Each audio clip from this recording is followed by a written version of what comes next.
आप मानते हैं ना, ये ज़िंदगी आपकी है, मैंने इसको जी के जाना है, ये मौत मेरी है, मेरी होनी है, या मैं इसको जी रही के चैलेंज को आपने कबूल करना है, नंबर 1। नंबर 2 पे आप सच्ची तौबा से माजी को ख़त्म कर देता है और भरोसे और तवक्कुल सदा हंसते रहें, बसते रहें और मेरी वीडियोस में आते रहें। आज का जो टॉपिक है वो है ज़िंदगी में चैलेंज को कबूल करना। जी हाँ, आज मैं आपको बताऊंगी कि आप आज के वक्त में कैसे रह सकते हैं, मुस्तकबिल को कैसे आप संवार सकते हैं और माजी के पछतावे को कैसे आप दूर कर सकते हैं। आज का जो टॉपिक है वो ये है, हर एक बंदे को इसका सामना करना पड़ता है और मैं आज आपको बताऊंगी कि आपने ज़िंदगी में क्या करना है। ज़िंदगी के चैलेंज को आपने कबूल करना है, नंबर 1। नंबर 2 पे आपने मुश्किलों को कहना है कि आओ मैं खड़ा हूँ और मैं तुम्हारा सामना कर सकता हूँ या कर सकती हूँ, मैं इसको कबूल करूँगी हर लिहाज से। अच्छा जी, ज़िंदगी में चैलेंज है, कुछ भी है, जब आप मानते हैं ना ये ज़िंदगी आपकी है, मैंने इसको जी के जाना है, ये मौत मेरी है, मेरी होनी है, या मैं इसको जी रहा हूँ, तो फिर जो है ज़िंदगी आपकी अच्छी गुजरना स्टार्ट होती है। हम अपनी माइंड की लाइफ जीते हैं, हम अपनी एक्चुअल लाइफ जी ही नहीं रहे होते।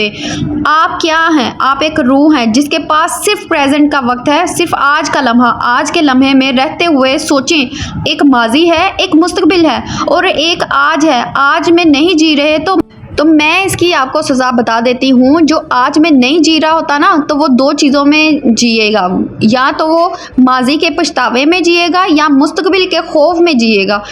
जो अच्छा इंसान होगा ना, जो अपने अंदर वाकई चेंजिंग लाएगा, वो सच्ची तौबा से माजी को ख़त्म कर देता है और भरोसे और तवक्कुल से मुस्तकबिल बना लेता है।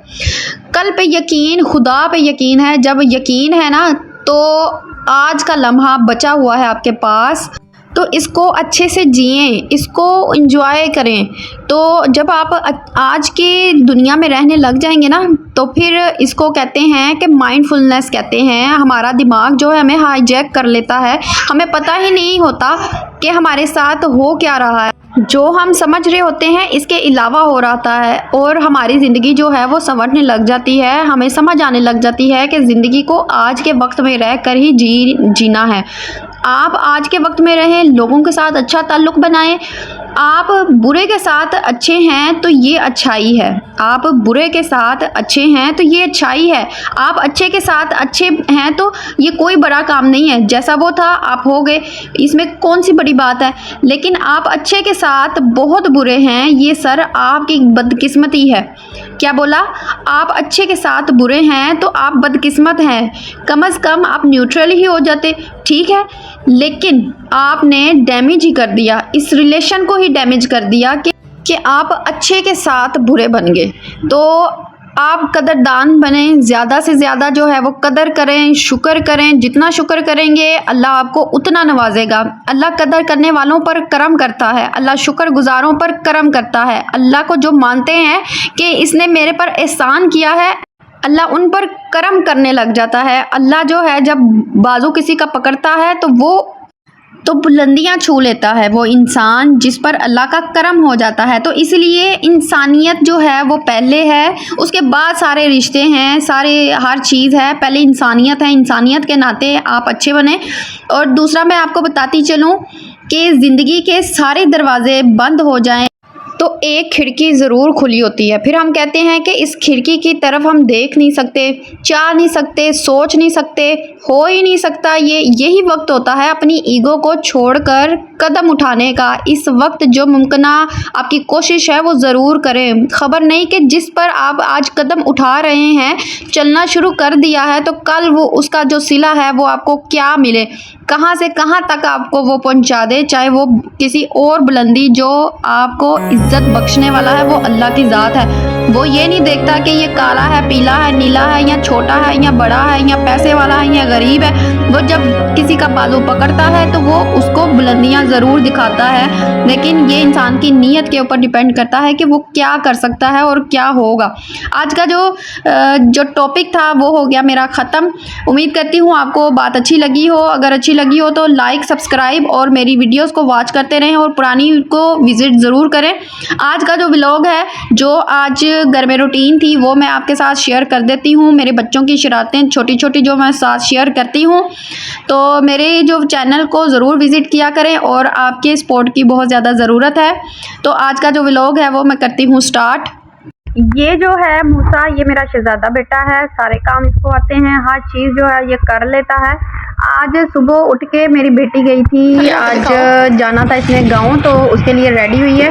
और मूसा को हम लगा रहे हैं ध्याने, इसलिए वो ध्याने लग गया। इन दोनों को बिज़ी करने के बाद और हुरैन को गाँव भेजने के बाद जो है मेरे काम की रूटीन शुरू हो गई। तो घर के काम करते हुए मैंने अपनी थोड़ी सी शूटिंग कर ली, वो इस वजह से क्योंकि इसके अलावा मेरे पास और कोई कंटेंट नहीं होता। बच्चे छोटे हैं, वो मसरूफ़ होते हैं, वो उस तरह नहीं करते। और जो मैं काम कर रही होती हूँ सारा दिन में, तो मैं उसकी थोड़ी सी वीडियो बना लेती हूँ और पीछे अपनी वॉइस ओवर कर लेती हूँ। मेन जो मेरा मकसद होता है वो एक बात, एक पैगाम आप तक पहुँचाना, तो वो मेरा हो जाता है इसी के थ्रू। तो इसीलिए जो है ये काम मेरा साथ साथ चलता ही जाएगा, क्योंकि इसके अलावा कंटेंट नहीं है और ना मैं क्रिएट कर सकती हूँ, क्योंकि हाउसवाइफ हूँ। कहते हैं कि सफाई निफ्स ईमान है और सफाई करनी चाहिए, लेकिन इतना भी सफाई पसंद नहीं होना चाहिए कि माइंड के ऊपर सवार हो जाए कि मैंने हर टाइम ही सफाई करते रहना है। तो इस तरह अपने आप को ही थकाना होता है। तो नॉर्मली जिनके घर में बच्चे हैं उन्होंने तो सफाई करनी ही होती है, क्योंकि बच्चे गंद डालते हैं। लेकिन जब बच्चे ना हो और गंद डल जाए तो वो जो है, तो उसके बावजूद फिर साफ करी जाना, तो वो एक साइको पेशेंट होता है जो अपने दिमाग पे हावी कर लेता है कि नहीं मैंने इसको साफ करना है। जो जरासीम होते हैं ना, कुछ जरासीम होते हैं जो नुकसानदेह होते हैं, कुछ जो जर्म्स होते हैं वो फ़ायदेमंद होते हैं। लेकिन जब आप एक सारे जरासीम ख़त्म करने पर तुले हुए हैं ना, तो वो कुछ जो जर्म्स होते हैं ना वो हमारी बॉडी को रिपेयर कर रहे होते हैं, तो वो ज़रूरी भी होते हैं हमारे लिए। तो जैसे हम दही जमाते हैं और दही जमाते हुए भी हमें जम्स की ज़रूरत पड़ती है, तो वो कुछ जम्स खाने वाले होते हैं, कुछ जम्स होते हैं जो हमारे लिए नहीं अच्छे होते। तो वो जो जम्स होते हैं ना वो हमारे फूड पॉइजनिंग कर देते हैं। तो इसी तरह ये सफाई का भी होता है कि एक्स्ट्रा सफाई साइको पेशेंट बन जाता है, एबनॉर्मल होता है। जो नॉर्मल होते हैं पर्सन वो इस तरह का नहीं काम करते।